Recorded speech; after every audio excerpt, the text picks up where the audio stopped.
Hello guys, मैं हूं गौरव चौहान और आप देख रहे हैं चौहान ई डाउट क्लासेस। लास्ट वीडियो में हमने लेवरेज से रिलेटेड फॉर्मूलेस देखे थे और न्यूमेरिकल्स किए थे। आज इस वीडियो में हम एक और न्यूमेरिकल करेंगे। आइए शुरू करते हैं। हमारी स्क्रीन पे इलिस्ट्रेशन पॉपअप हुआ है कि हमारी जो सेल्स गिवन है वो है 85 लाख रुपीस में। वेरिएबल कॉस्ट गिवन है 52 लाख रुपीस में। फिक्स कॉस्ट गिवन है 7 लाख और डेप्ट मतलब जो हमने डिवेंचर्स इशू किए थे 55 लाख के, पर जो हमें इंटरेस्ट देना वो देना 9% के हिसाब से। उसके बाद हमें क्या क्या कैलकुलेट करना है? कैलकुलेट करना है operating, financial and combined leverage. उसके बाद जो हमारा एडिशनल इंफॉर्मेशन है वो है what will be its new EBIT if sale drop to 60 lakh. मतलब कहने का मतलब है कि जब हमारी सेल्स 85 लाख से 60 लाख तक आ जाएगी तो हमारी न्यू ईबीआईटी क्या होगी। तो आइए शुरू करते हैं। सबसे पहला पार्ट करेंगे हम जिसमें हम निकालेंगे operating, financial and combined leverage. तो आइए शुरू करते हैं। जैसे कि आपको पता है कि हम सॉल्यूशन करने से पहले एक टेबल बनाते हैं। टेबल इसलिए बनाते हैं ताकि जो हमारी जो सारी वैल्यूज है वो एक जगह पे आ जाए। दूसरा, हमारा टाइम सेव हो जाए, बार बार वर्किंग नोट ना बनाना पड़े। और तीसरा, जो कि हमारी प्रेजेंटेशन है उसमें क्लैरिटी आए। तो हमने टेबल बनाया है स्टेटमेंट ऑफ लेवरेज। तो आपको पता है हमें इसमें क्या क्या निकालना होगा। हमें फॉर्मूले निकालने हैं ऑपरेटिंग, फाइनेंशियल और कंबाइंड। तो आपको पता है हमें निकालना होगा ईबीआईटी तक। तो ईबीआईटी तक निकालने के लिए पहले कंट्रीब्यूशन, फिर ईबीआईटी, फिर ईबीटी निकालना है। तो ईबीटी निकालने से पहले मैं आपको बता देता हूं, आपको रिक्वायरमेंट होगी सेल्स की। जब भी आप या तो कंट्रीब्यूशन, ईबीआईटी या ईबीटी निकालोगे तो आपको बेसिक चीज की जरूरत पड़ेगी जो कि है सेल्स की। सबसे पहले आपको सेल्स फाइंड आउट करनी पड़ेगी। और आप यहां पे इलिस्ट्रेशन में देखोगे तो जो आपकी सेल्स है वो है 85 लाख। एज इट इज हम पुट कर देंगे, निकालने की जरूरत नहीं है। उसके बाद हम कंट्रीब्यूशन निकालने के लिए रिक्वायरमेंट होगी वेरिएबल कॉस्ट की। तो जो हमें वेरिएबल कॉस्ट गिवन है वो गिवन है 52 लाख। तो हम सेल्स में से वेरिएबल कॉस्ट माइनस कर देंगे तो जो हमारी कंट्रीब्यूशन आएगा वो आएगा 33 लाख। उसके बाद हम निकालेंगे ईबीआईटी। तो ईबीआईटी कैसे लिख लेगा? Contribution minus fix cost. तो फिक्स कॉस्ट हमें कितनी गिवन है? 7 लाख। तो हम कंट्रीब्यूशन में से फिक्स कॉस्ट माइनस कर देंगे जो कि है 33 लाख माइनस 7 लाख। तो हमारा आ जाएगा EBIT earning before interest and tax 26 lakh. इसके बाद हम निकालेंगे ईबीटी। तो ईबीटी को आपको पता है हमें ईबीआईटी में से इंटरेस्ट माइनस करना पड़ेगा जो कि हमारा ईबीटी आएगा। तो आपको पता है हमारा ईबीआईटी तो आया 26 lakh contribution minus fix cost से। तो अब इंटरेस्ट कैसे निकालेंगे? इंटरेस्ट हम निकालेंगे जो कि हमें इलिस्ट्रेशन में गिवन है कि जो हमने डेप्ट मतलब डिवेंचर्स इशू किए थे वो किए थे 55 लाख और 9% इंटरेस्ट देना था। तो हमें 55 लाख इंटू 9% करना है। तो जो हमारी वैल्यू आएगी वो आएगी 4,95,000। ये हमारी इंटरेस्ट की वैल्यू आई 4,95,000। उसके बाद हम माइनस इंटरेस्ट कर देंगे 26 लाख माइनस 4,95,000। तो हमारी आएगी ईबीटी 21,05,000। ये था हमारा छोटा सा वर्किंग नोट मतलब टेबल स्टेटमेंट ऑफ लेवरेज। आइए हम फॉर्मूले पे चलते हैं। सबसे पहला फॉर्मूला हमें निकालना है ऑपरेटिंग लेवरेज। तो ऑपरेटिंग लेवरेज का फॉर्मूला होता है, आपको पता है, कंट्रीब्यूशन अपॉन ईबीआईटी। तो हमारे कंट्रीब्यूशन कितना निकाला है हमने टेबल में? वो निकाला है 33 लाख अपॉन ईबीआईटी कितना निकाला है? 26 लाख। तो हम इसको सोल्व करेंगे तो आएगा 1.269। और आपको मैं बता देता हूं, जब भी हम इसका सॉल्यूशन निकालेंगे हम निकालेंगे टाइम्स में। तो ये आया हमारा 1.269 टाइम्स। आप वर्किंग नोट भी बना सकते हो। वर्किंग नोट में आएगा contribution equal to sales minus variable cost 85 lakh minus 52 lakh. तो हमारा आ गया कंट्रीब्यूशन 33 लाख। ऐसे ही हमारा ईबीआईटी लिख लेगा कंट्रीब्यूशन माइनस फिक्स कॉस्ट। तो कंट्रीब्यूशन हमें कितना गिवन है?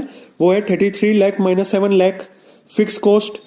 तो हमारा ईबीआईटी आएगा वो आएगा 26 लाख। तो ये हम वैल्यूज पुट कर देंगे तो हमारा सॉल्यूशन आ जाएगा ऑपरेटिंग लेवरेज का 1.269 टाइम्स। अब हम बात करते हैं फाइनेंशियल लेवरेज की। तो फाइनेंशियल लेवरेज का फॉर्मूला होता है EBIT अपॉन EBT। EBIT की फुल फॉर्म होती है earning before interest and tax और EBT की फुल फॉर्म होती है अर्निंग बिफोर टैक्स। हमारा EBIT कैसे निकला? हमारा EBIT निकला कंट्रीब्यूशन माइनस फिक्स कॉस्ट, जो कि हमारा आया 26 लाख अपॉन EBT कितना निकला? वो निकला 21,05,000, जो कि हमने EBIT में से इंटरेस्ट माइनस किया। और इंटरेस्ट हमारा कितना आया था? इंटरेस्ट आया था हमारा 4,95,000। ये कैसे आया था? 55 लाख का 9% निकाला था हमने, जो कि हमें इलिस्ट्रेशन में मेंशन है। तो हम ये वैल्यूज पुट कर देंगे EBIT 26 लाख अपॉन EBT 21,05,000।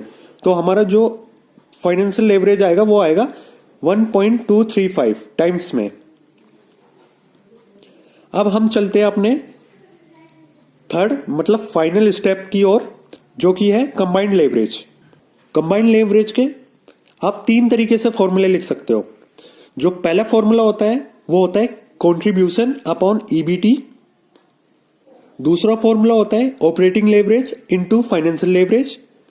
तीसरा फॉर्मूला होता है वो होता है contribution upon EBIT into EBIT upon EBT। हम इसमें ज्यादा मेहनत नहीं करेंगे, जो हमने ऑपरेटिंग लेवरेज और फाइनेंशियल लेवरेज निकाला है उसी से हम वैल्यूज को पुट करके अपना आंसर निकालेंगे। तो आपको पता है कंबाइंड लेवरेज का हमारे पास फॉर्मूला होता है operating leverage into financial leverage. तो ऑपरेटिंग लेवरेज कितनी आई है? हमारी ऑपरेटिंग लेवरेज आई है 1.269 इनटू फाइनेंशियल लेवरेज आई है 1.235। इसको इनटू कर देंगे तो हमारा आ जाएगा 1.567 टाइम्स में। ये थे हमारे 3 फॉर्मूले जो कि हमने निकाले हैं। एक बार और रिवाइज कर लेते हैं। जो हमारा इलिस्ट्रेशन था वो ये कह रहा था कि जो हमारी सेल्स है वो है 85 लाख की, वेरिएबल कॉस्ट गिवन है वो है 52 लाख की, फिक्स कॉस्ट गिवन है वो है 7 लाख का, और जो हमारी डेप्ट्स है मतलब डिवेंचर इशू किए थे वो थे 55 लाख के, उस पे जो 9% का इंटरेस्ट देना था। उसके बाद हमारी इक्विटी कैपिटल थी 65 लाख की, जो कि हमें उस पर कुछ करना नहीं है। उसके बाद हमें क्या निकालना था? Operating leverage, financial leverage and combined leverage. ये था हमारा फर्स्ट पार्ट। पहले हम फर्स्ट पार्ट की बात करेंगे, उसके बाद हम सेकंड पे जाएंगे। तो हमारा जो पहला फॉर्मूला था वो था ऑपरेटिंग लेवरेज। तो ऑपरेटिंग लेवरेज का फॉर्मूला होता है कंट्रीब्यूशन अपॉन EBIT। हमारा कंट्रीब्यूशन निकला सेल्स माइनस वेरिएबल कॉस्ट। जो हमारी सेल्स थी वो थी 85 लाख माइनस 52 लाख था वेरिएबल कॉस्ट, तो हमारी कंट्रीब्यूशन आई 33 लाख। उसके बाद हमारा आया EBIT। EBIT हमारा कितना आया? कंट्रीब्यूशन माइनस फिक्स कॉस्ट हुई 33 लाख माइनस 7 लाख, तो हमारी EBIT आई 26 लाख। तो ये दोनों वैल्यूज हमने फॉर्मूले में पुट कर दी। Contribution upon EBIT 33 lakh upon 26 lakh, तो हमारी ऑपरेटिंग लेवरेज आई 1.269 टाइम्स में। अब हम बात करते हैं फाइनेंशियल लेवरेज की। फाइनेंशियल लेवरेज का फॉर्मूला होता है EBIT अपॉन EBT। तो EBIT हमारा कितना आया? 26 लाख, और अपॉन में EBT कितना आया? 21,05,000। 21,05,000 कैसे आया? 26 लाख में से हमने इंटरेस्ट माइनस कर दिया जो कि था 4,95,000, तो हमारा आया ये 21,05,000। तो हमने फॉर्मूले में पुट कर दिया जो कि है 26 लाख अपॉन 21,05,000, तो हमारा आंसर आया 1.235 टाइम्स में। ये था हमारा फाइनेंशियल लेवरेज। अब हम बात करते हैं अपने कंबाइंड लेवरेज की, जो कि उसका फॉर्मूला होता है operating leverage into financial leverage. तो ऑपरेटिंग लेवरेज हमें गिवन थी, इसमें ज्यादा मेहनत करनी नहीं पड़ी, वो थी 1.269। ऐसे फाइनेंशियल लेवरेज भी निकाला था हमने जो कि था 1.235। उसके बाद हमने इनटू कर दिया तो हमारा सॉल्यूशन आया कंबाइंड लेवरेज का 1.567 टाइम्स में। ये था हमारा फर्स्ट पार्ट जिसमें हमें ऑपरेटिंग, फाइनेंशियल और कंबाइंड लेवरेज निकाल देते।